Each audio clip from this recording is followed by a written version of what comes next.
찬송가 324장 부르시면서 우리 새벽 기도회 시작하겠습니다.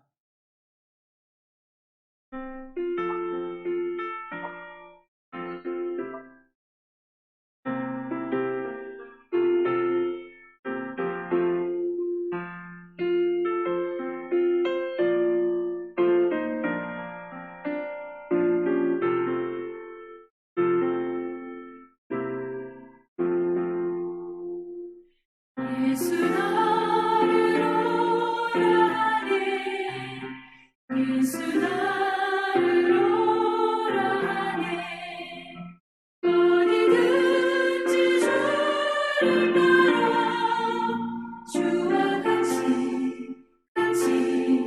가려네 주의 인도하심 따라 주의 어디든지 주를 따라 주와 같이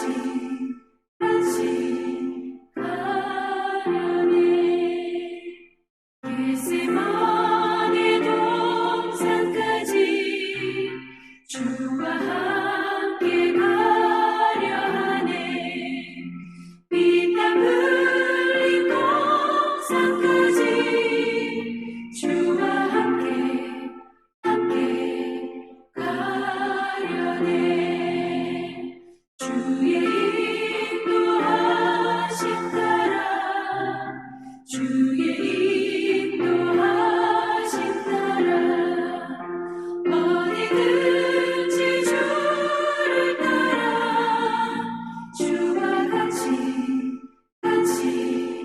가려네 심판하실 자리까지 주와 함께 가려 하네 심판하실 자리까지 주와 함께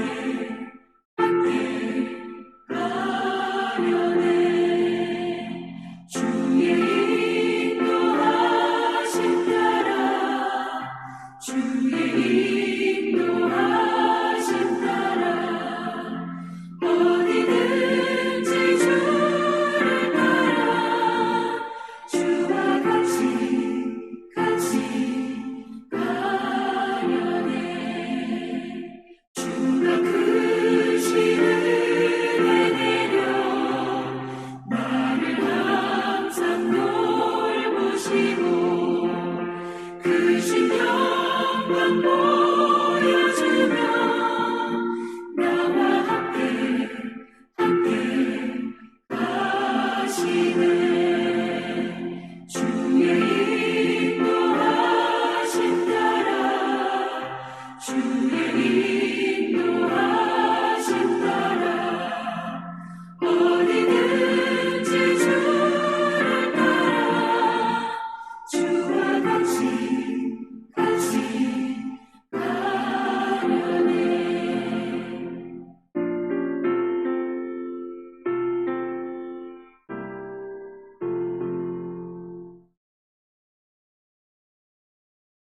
오늘 본문 말씀은 사무엘상 3장 15절에서 21절 말씀이 되겠습니다. 사무엘이 아침까지 누웠다가 여호와의 집의 문을 열었으나 그 이상을 엘리에게 알게 하기를 두려워하더니 엘리가 사무엘을 불러 이르되 네 아들 사무엘아 하니 그가 대답하되 내가 여기 있나이다 하니 그가 이르되 내게 무엇을 말씀하셨느냐 청하노니 내게 숨기지 말라. 내게 말씀하신 모든 것을 하나라도 숨기면 하나님이 내게 벌을 내리시고 또 내리시기를 원하노라 하는지라. 사무엘이 그것을 그에게 자세히 말하고 조금도 숨기지 아니하니 그가 이르되 이는 여호와시니 선하신 대로 하실 것이니라 하니라. 사무엘이 자라매 여호와께서 그와 함께 계셔서 그의 말이 하나도 땅에 떨어지지 않게 하시니 다한에서부터 브엘세바까지의 온 이스라엘이 사무엘은 여호와의 선지자로 세우심을 입은 줄을 알았더라. 여호와께서 실로에서 다시 나타나시되 여호와께서 실로에서 여호와의 말씀으로 사무엘에게 자기를 나타내시니라. 아멘. 오늘 본문 말씀 3장 내용은 주로 하나님께서 사무엘을 통해서 엘리 집에 일어날 심판의 내용을 말씀하시는 내용이었습니다. 그러나 오늘 우리는 사무엘상 3장을 읽으면서 이제부터 하나님께서 이 사무엘을 하나님의 선지자로 세우시기를 원하시는구나 하는 것을 우리가 오늘 본문 말씀을 통해서 잘 알 수가 있겠습니다. 본문 말씀 곳곳에 보시면 하나님께서 사무엘에게 나타나신 그때에는 이 영적으로 어두워지고 하나님의 말씀과 이상이 흔히 나타나지 않는 그런 때였다고 성경은 기록하고 있습니다. 그때에 하나님께서 아이 사무엘에게 나타나신 것입니다. 이 아이 사무엘은 항상 여호와의 전 안에 누워 있었다고 합니다. 오늘 본문 말씀에 보면은 그는 일어나자마자 여호와의 집 문들을 여는 그런 일을 주로 했고, 그는 대제사장 엘리 밑에서 여호와를 섬기는 법을 교육받으면서 그가 한 일은 여호와를 섬기는 일을 하고 있었다 하는 것을 우리가 알 수가 있겠습니다. 이제 하나님께서는 엘리 집에 심판 내리실 그 말씀을 사무엘에게 전하고 있습니다. 그 사무엘이 하는 여호와의 말씀을 듣고는 그 말씀을 엘리에게 알리기를 두려워했다고 합니다.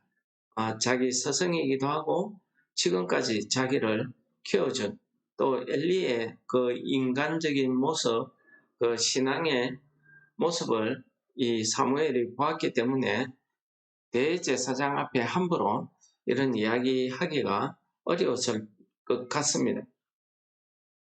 그런데 오늘 엘리는 여호와께서 하신 말씀을 이야기해 달라고 그 말씀을 듣고는 이는 여호와시니 선하신 대로 하실 것이라 라고 고백합니다.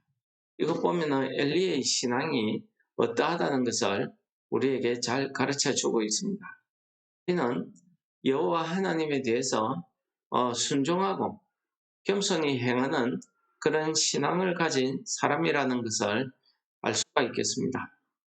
그러나 그는 반면에 하나님의 이런 엄중한 말씀, 심판의 말씀을 듣고도 그는 회개치 않더라는 사실입니다.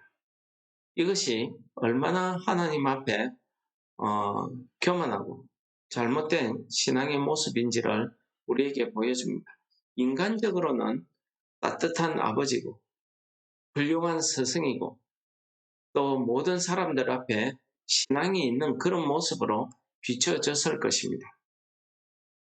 하나님께서 그 엘리 대제사장을 통해서 이 이스라엘에 하나님의 말씀을 선포하고 하나님의 말씀을 가르치고 그들을 하나님 앞으로 지도하고 이끌어가야 될 이 엘리 대제사장이 그 일을 감당하지 못하고 있었다는 사실입니다.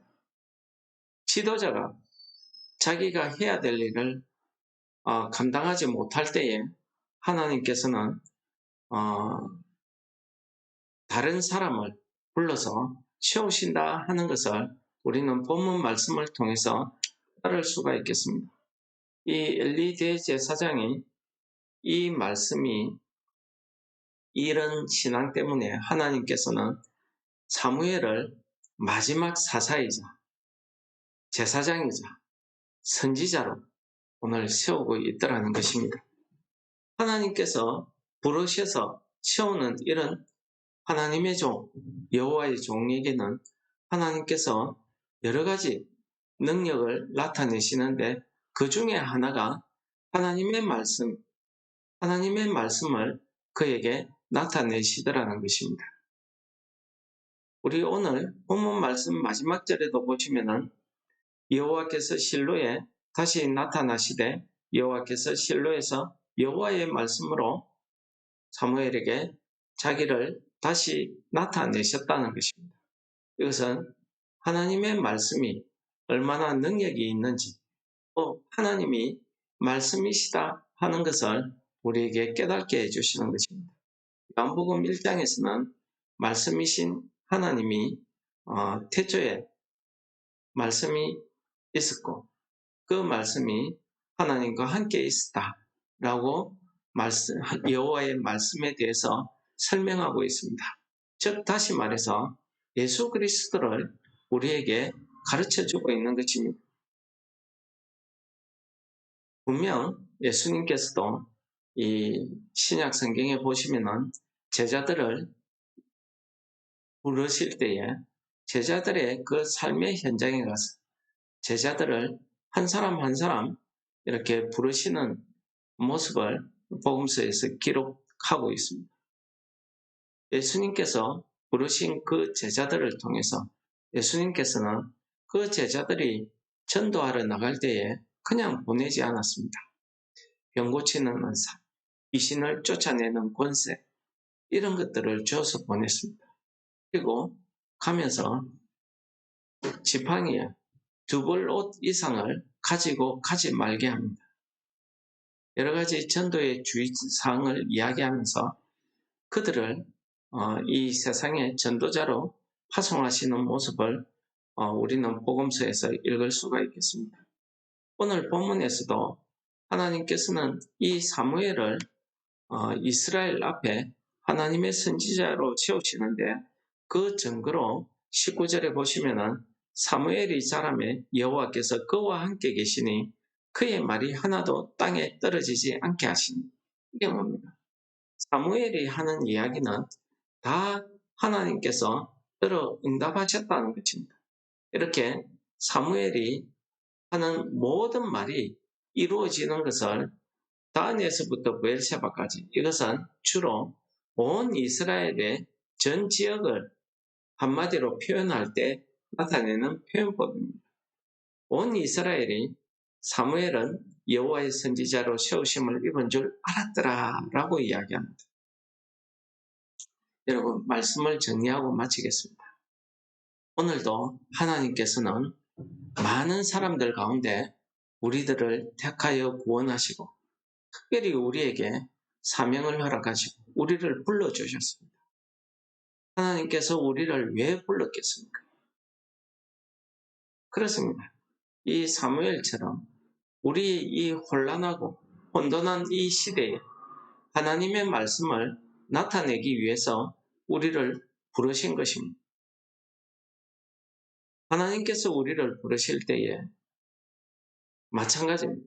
우리에게 아무 능력도 없이 부르신 것 아니라는 사실입니다. 우리에게 믿음을 주시고 우리에게 기도할 수 있는 마음을 허락하시고 우리의 기도가 하나도 땅에 떨어지지 않게 하시고 우리의 말이 여호와께서 사무엘과 함께 하신 것처럼 우리의 말이 우리도 하나님께서 우리와 함께 하셔서 우리의 말이 하나도 땅에 떨어지지 않았다. 뭡니까? 말씀 그대로 우리 기도 그대로 이루어졌다는 것을 이야기하죠. 이것은 능력입니다. 예수님께서 제자들을 보내실 때에 그들에게 전도할 수 있는 능력, 필요한 능력을 주신 것처럼 우리를 부르신 하나님께서도 오늘 이 사사시대와 같이 영적으로 죄악으로 어두워진 이 시대에 우리를 부르셔서 우리로 하여금 하나님의 천국 복음의 말씀을 전할 수 있는 이런 사명을 우리에게 주신 줄 믿습니다. 그렇다고 하면은 우리가 이 부르신 하나님 앞에 내가 여기 있사오니 나를 보내주소서 하는 그런 믿음으로 우리가 부르심에 응답할 때에 하나님께서 사무엘과 함께 하셔서 사무엘의 말이 다 하나도 땅에 떨어지지 않았다. 그러니까 사무엘이 입에서 내는 말은 거짓말이 없었다는 거죠. 이루어지지 않은 말이 없었다는 거죠. 반드시 그 말 그대로 행하더라. 이루어지더라 하는 것을 보여주는 능력이자 진실한 신뢰성을 보여주고 있습니다. 오늘 하루도 우리의 이 말 한마디, 우리의 기도 한마디 얼마나 중요한가를 깨닫게 해주시는 말씀입니다. 분명히 하나님께서도 우리를 사무엘처럼 불러주셨습니다. 그런데 우리가 이 땅에서 하나님의 부르심 받은 자로서 살아가면서 우리가 우리의 말을 이렇게 했다, 저렇게 했다, 또는 속이기도 하고 내가 내 입으로 뱉은 말을 지키지 않고 이런다고 하면은 우리가 아무리 믿음의 능력이 있어서 기도의 영역을 나타내고 훌륭한 믿음을 보인다 할지라도 우리의 말에 진실된 신뢰성이 없다고 하면은 아무 소용이 없을 것입니다. 하나님께서 사무엘의 말이 땅에 떨어지지 않았다는 것은 물론 하나님의 말씀을 그 입에 주셨다 하는 말도 됩니다. 그 의미입니다. 그러나 또 한 가지는 이스라엘 백성들이 보았을 때에 사무엘 입에서 백성들 앞에서 내뱉는 그 말이 반드시 그 말대로 이루어지더라는 것입니다. 그것이 무슨 일이든지 우리는 깨닫지 못하지만 그 말대로 이루어지더라는 거죠. 그러니까 사무엘의 한 말에 대해서는 신뢰성이 가고 그걸 믿고 하나님이 함께 하시니까 하나님의 말씀이다 이렇게 믿었던 것 아니겠습니까? 그러니까 사무엘을 선지자로 인정한 것입니다. 오늘 우리도 하나님의 구원받은 백성으로서 우리도 예수의 제자로서 이 땅에 나타나서 살아갈 때에 오늘 하루 우리의 입술에 내 입의 말이 얼마나 세상 사람들에게 중요하게 비치는가를 우리 기억해야 됩니다. 나 혼자의 인격에 대한 말이 아닙니다. 내 입에서 나오는 말은 즉 하나님께서 하나님의 일을 행하기도 하고 하나님의 영광을 드러내기도 하고 하나님의 영광을 가리기도 하고 전도의 길을 열기도 하고 전도의 문을 막기도 하고 우리의 말 한마디 한마디가 얼마나 중요하다는 것을 오늘 말씀이 가르쳐 주시는 것입니다. 하나님께서 오늘 하루도 우리와 함께 하신다고 하면 우리 입술의 말이 정말 오늘 말씀처럼 하나도 땅에 떨어지지 않게 되기를 소원합니다. 그러려고 하면 우리가 한마디 한마디가 정말 신중해야 되고 우리가 한마디 했다고 하면 비록 그 말이 내게 손해가 되고 내가 기분 나쁘다 할지라도 내가 하기 싫다 할지라도 우리는 그 말을 대로 행해야 될 것입니다. 왜 그렇습니까? 세상 사람들이 우리를 보고 마치 이스라엘 백성들이 사무엘이 여호와의 선지자라고 인정한 것처럼 우리를 보고 저 사람은 예수 믿는 사람이니까 역시 참 신뢰성이 있다. 그 말은 진실되다. 이렇게 판단받아야 되지 않겠습니까? 이렇게 인정받아야 되지 않겠습니까? 그래야 나를 통해서 하나님의 복음이 전파되지 않겠습니까? 우리 입술에 내뱉는 말에 하나라도 내가 기본적으로 내뱉어서 그게 실천되지 않는다고 하면은 세상 사람들은 분명히 손가락질할 겁니다. 거짓말장입니다. 이렇게 할 겁니다. 이것이 나뿐만 아니라 하나님까지도 욕되게 하는 그런 일이라는 사실을 깨달아서 오늘 하루 우리의 입술의 열매가 우리 풍성이 맺어지는 그런 한날 볕에서 하나님께 영광이요. 또 우리가 세상 사람들에게 인정받으시는 그런 성도 여러분들 되시기를 축원합니다. 신실하신 아버지 하나님 말씀으로 사무엘에게 나타나시고 또 그 말씀을 통해서 사무엘을 이스라엘의 선지자로 세우시고 그 입에 하나님의 말씀을 들려주시고 그 입술의 말이 하나도 땅에 떨어지지 않게 하시는 하나님. 오늘 이 죄악이 많고 영적으로 어두워진 이 땅에 우리를 사무엘처럼 불러서 채워주셔서 하나님 우리 입술에 하나님의 말씀을 넣어주시고 우리가 그 말씀대로 이 땅에서 오늘 하루의 삶을 삶으로써 하나님의 영광을 드러내어서 세상 사람들로 하여금 하나님께 영광이 우리가 예수님을 믿는 자로서 복된 하루가 될 수 있도록 우리를 인도하여 주옵소서. 예수님 이름으로 감사 기도드립니다. 하늘에 계신 우리 아버지, 이름이 거룩히 여김을 받으시오며 나라의 임합시오며 뜻이 하늘에서 이룬 것 같이 땅에서도 이루어지이다. 오늘날 우리에게 일용할 양식을 주옵시고 우리가 우리에게 죄 지은 자를 사하여 준 것 같이 우리 죄를 사하여 주옵시고 우리를 시험에 들게 하지 마옵시고 다만 악에서 구하옵소서. 대개의 나라와 근세와 영광이 아버지께 영원히 싸움나이다. 아멘.